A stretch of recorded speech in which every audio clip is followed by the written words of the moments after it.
النهارده جايين في فيديو جديد. بس قبل ما نبتدي ما تنساش تعمل لايك وسبسكرايب وتفعل الجرس عشان يوصلك كل جديد. انا اسف على التاخر يا جدعان، والله انا زعلان منكم عشان انتوا بجد مش بتعملوا لايك وتقدروني. قبل ما نبتدي ما تنساش تروح تشترك في قنوات جونيور جيمنج. ويلا بينا عشان نبدأ. طيب النهاردة جايين نعمل إعادة بناء الزمالك للفوز بدوري أبطال أفريقيا. طيب قبل ما نبتدي أي إعادة بناء لأي فريق أو أي لاعب هنخليه يكسب بس دوري الأبطال، لأن ده أهم حاجة في مسيرته. والدوري للأسف مش هنعرف علشان الدوري بيكون كبير ومفيش محاكاة سريعة، لكن دوري الأبطال على الأقل ينفع نعمله. دلوقتي هنعيد بناء الزمالك في دوري أبطال أفريقيا. طيب هنشوف دلوقتي أهو. هنخش على واحد جديد، هنخش على دوري ابطال افريقيا، وهنخش ده طبعا شعار الاهلي الجديد كل الشعارات، وده بيراميدز وده المصري. عاوزين طبعا نادي الزمالك اهو يا جدعان، نادي الزمالك بشعاره الجديد ولبسه الحقيقي. معانا في المجموعة نوازيبو والنجم الساحلي. طبعا مش كاتبينها اساسي، كاتبين اي كلام، بس انا بعرف الشعارات يعني. نوازيبو والنجم الساحلي والفريق ده معرفوش الصراحة.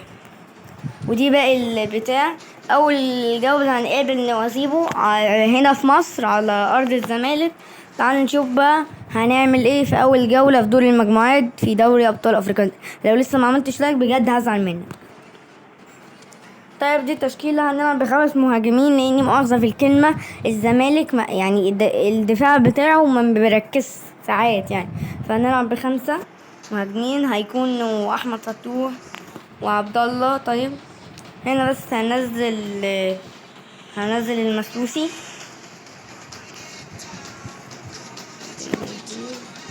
طيب دي التشكيلة ومن هنا ولا مش هينفع. طيب يا جماعة اهو هنفضل فيها. طيب يا جماعة اهو نكمل. ممكن ننزل هنا عبد الله السعيد، مع اني ما بحبوش لانه هو ساب الاهلي، بس يلا يعني مش عارف انزل مين هنا، بس ممكن انزل عمر جابر، وهنا دونجا، وهنا احمد السيد زيزو، وهنا مصطفى شلبي والجزيري. طيب انا ممكن العب شيكابالا عادي، بس انا بقول ان شلبي هيكون احسن يعني. ودي التشكيله المفضله لنادي الزمالك. اكتبوا تحت في الكومنتات لو عايزين تغيروا حاجه تاني في التشكيله. وده الجزء الاول من اعاده بناء الزمالك، ويلا بينا على الجوله الاولى ضد نوازيبو. الصراحة حاسس ان سامسون اكونيولا الواد اللي جابوه الزمالك ده، حاسس ان هو هيكون حلو يعني، بس بقول يعني ان الجزيري ممكن يلعب احسن مني. طيب اهو يلا الجزيري اهو. طيب يلا مصطفى شلبي، حلو مصطفى شلبي يلا. قلت لكم يا جدعان والله الواد ده موهبة يعني، حلو يعني. يلا يا عمر جابر زيزو. طيب كده ضربة ركنية أولى في المباراة لينا، اتمنى تيجي يعني. يلا احمد السيد زيزو دونجا اللي بيشوط الركنيات ازاي يا جماعه. طيب طلعت. عاوز بس ادي لاحمد السيد زيزو، هو خليه قائد الفريق. ايوه هو قائد الفريق. ونخلي ركله الجزاء زيزو، وركله حره زيزو برضو، وهنا برضو زيزو. كل حاجه زيزو. دي بص زيزو كل حاجه زيزو. هو ما فيش غير زيزو اللي في الفريق اصلا. طيب للاسف اتقطعت. يلا ايوه. اوه في القائم يا شلبي. ركزوا كده يا جماعة، بصوا جد في البتاع. في ضربة ركنية لنوازيبو، الحمد لله طلعت. اوكي يا جماعة ايه، في فرصة لنوازيبو ربنا يستر. كل ده ما سجلناش الحمد لله. ضربة ركنية مش عارف مين اللي حط رجله فيها يعني، بس يلا خلي بالك من الركنيات عشان هما الصراحة حلوين. طيب يعني نشكر ربنا طلعت بره. في هجمة لصالح الزمالك. يلا يا شلبي، حلو ده حلو. ايوه زيزو. الله يا زيزو يا زيزو حطها يا زيزو. طيب ماشي.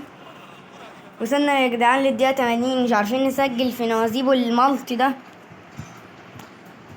ايه يا جدعان، هيكسبونا كمان؟ مش كفايه تعادلوا معانا يا جدعان؟ للاسف كده الماتش خلاص قرب يخلص. ايوه، يلا بقى القضيه ممكن للزمالك. يلا يلا ما تحكم، ما تصفرش ما تصفرش يا حكم. بتصفر ليه؟ بتصفر ليه؟ طيب الماتش للاسف يعني خلص 0-0 ضد نظيف المالط على ارض الزمالك. يعني الزمالك هيخرج من دور المجموعات برضو يا جدعان، عيب والله يعني.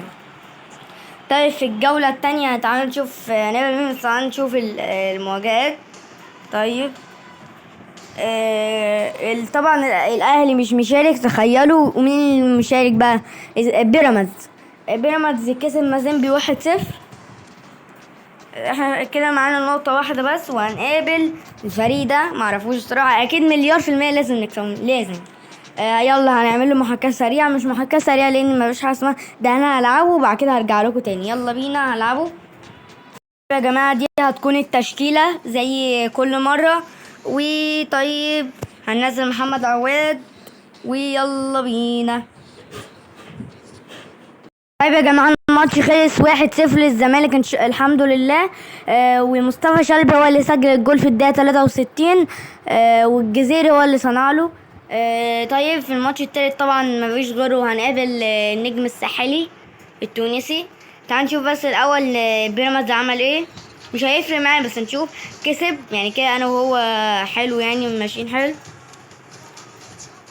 النجم الساحلي هو مصدر ب6 نقط واحنا 4 نقط، يعني لو كسبنا ناخد منه الصدارة ونرجع لنا الامل تاني. احنا الابيض وهم الاحمر. طيب ده برضو الماتش ده هنعمل له محاكاة سريعة يا جدعان. انا والله بتعب يعني، بروح العب بالماتش مش بعمل محاكاة سريعة، بس انا بقول عليك كده اروح العب بالماتش وخلاص. مش عاملين لايك كده. يلا اروح العب واجيلكم. الشوط الاول خلص 0-0. انا حبيت اقول لكم بس ان انا غير حد في التشكيله عشان الجزيري بيضيع كتير، دي اخر فرصه ليه. هنزل مكانه اوباما. وممكن ما اعملش تبديل تاني، عاوز اطلع بس عمر جابر وانزل مكانه حد. عبد الله السعيد مش هينفع، فما فيش حد يعني غيره، فنكمل بيه وخلاص بقى. يلا بينا نكمل المباراه. طيب يا جدعان للأسف في استاد القاهرة ماتش النجم الساحلي ده خلص 0-0. طيب كده النجم الساحلي في المركز الأول. لسه احنا عاوزين نقدم أداء أحسن من كده. بيراميدز كسب كده، لسه المركز التاني ب5 نقط. والمركز الأول النجم الساحلي. انا مش عارف انتوا سامعين صوتي ولا لأ، بس يا رب يعني تكونوا سامعين. ونجيب المركز التالت والفريق ده المركز الأخير. طيب احنا دلوقتي هنقابل نوازيبو تاني، المرة دي بقى في موريتانيا لان هم الفريق ده موريتاني. لازم بجد بقى نكسب، لازم. يلا بقى هروح العبه واجيلكم. طيب يا جماعة مع ان عمر يوسف قصدي اوباما والجزيري هما الاتنين في راس الحربة ما قدموش اداء يعني حلو، فهنزل مكانهم شيكابالا يمكن يقدم اداء حلو. وبس كده. يلا بينا بقى ايه على المباراة. طيب يا جدعان الماتش خلص الحمد لله 2-0 لينا على ارض نوازيبو. واللي سجل الاهداف ثنائيه شيكابالا. بسم الله ما شاء الله، شيكابالا مقدم عظمه في ارضيه الملعب.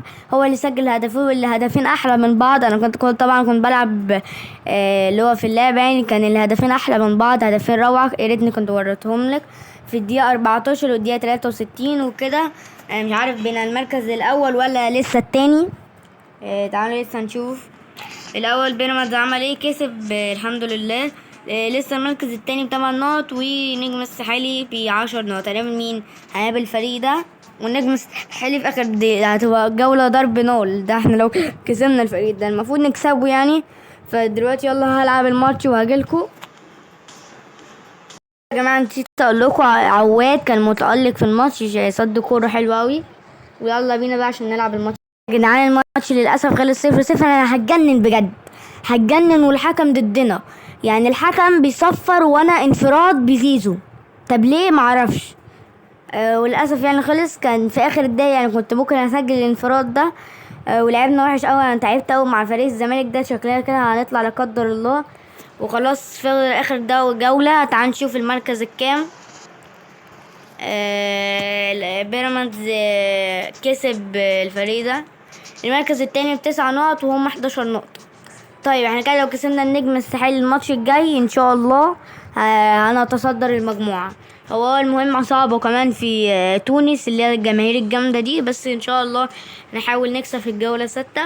طيب يا جماعة، بس قبل ما نلعب الجولة 6 في حاجة مهمة. احنا دلوقتي هنلعب ضد الاهلي في مباراة ودية، يعني مش في الدوري. تعالوا بقى نلعبها بسرعة ونرجع تاني للدوري. طيب يا جماعة، هي المباراة الاهلي والزمالك اهم. طبعا عاوزين نلعب بتشكيلة مش اساسية اوي عشان نريح اللعيبة. بس يلا تعال نشوف تشكيلتهم بقى ايه. طيب دي التشكيلة بتاعتهم كذا وكذا.